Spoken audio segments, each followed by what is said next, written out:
Well, as we reported earlier, President Joe Biden is in Europe, and there had been talk that he would meet with Pope Francis. However, today there are new developments in that story.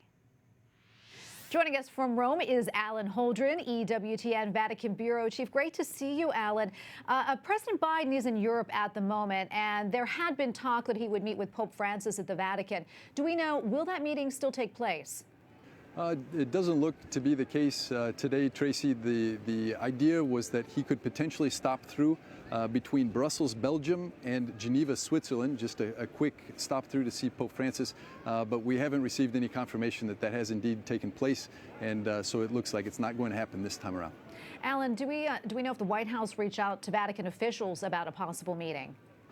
That's what sources from the Vatican's Apostolic Palace and also the Secretariat of State told Catholic News Agency that it was being studied, and so we can assume that there was some sort of a request that came from Biden's administration, but it looks like it didn't pan out in the end. I want to switch gears here for a minute, sort of on a personal note. Today's your last day with EWTN. It's really been quite the journey. Can you talk to us about your time here at EWTN?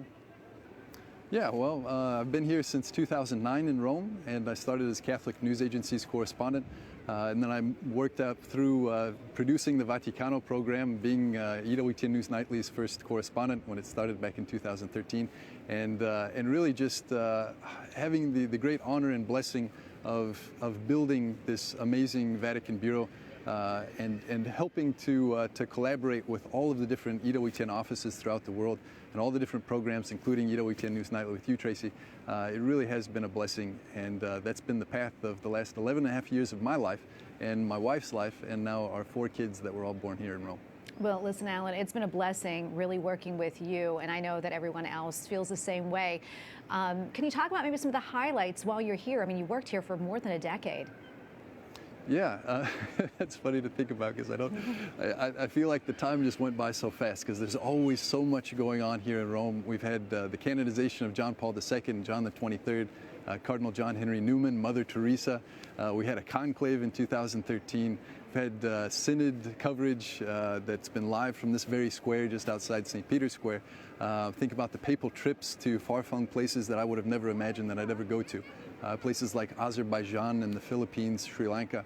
It really, all of those have been highlights, but I think probably the biggest highlight of all has been just working with people here day to day, building relationships with colleagues and with people that serve the church in so many different ways and often pass through Rome where we have the pleasure of meeting them. You know, you mentioned your beautiful family. Can you talk a little bit more about what's next for all of you and also, you know, what else you're going to miss about Rome? Yeah, Tracy, so we're moving to the little town of Beloit, Kansas, where St. John's Catholic Church has St. John's Catholic School.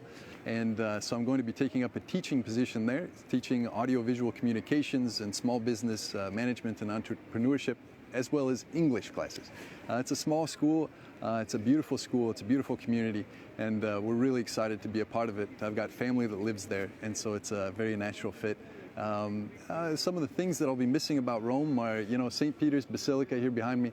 Make a point of going in as often as possible, celebrating Mass there, staying close to the sacraments here that is so important to our work in journalism as Catholics. And I think that'll be my biggest sort of the biggest thing that I'll miss is just the day-to-day living and working in Rome.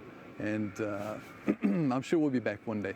Yeah, well, we're certainly going to miss you. Before I let you go, Alan, is there anything else that you'd like to share with us before we end our conversation?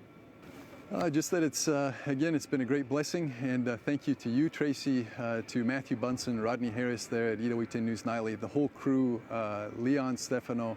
I don't want to leave anybody out, so I'll just say everybody there, it really has been an honor. And I hope that one day we'll meet again there in Washington, D.C. or in Beloit. I keep promising people, if you come to Kansas City, I'll come and pick you up.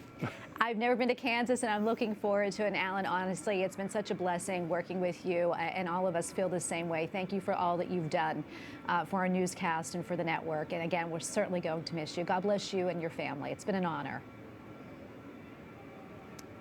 Thank you, Tracy, and thanks to all the viewers as well.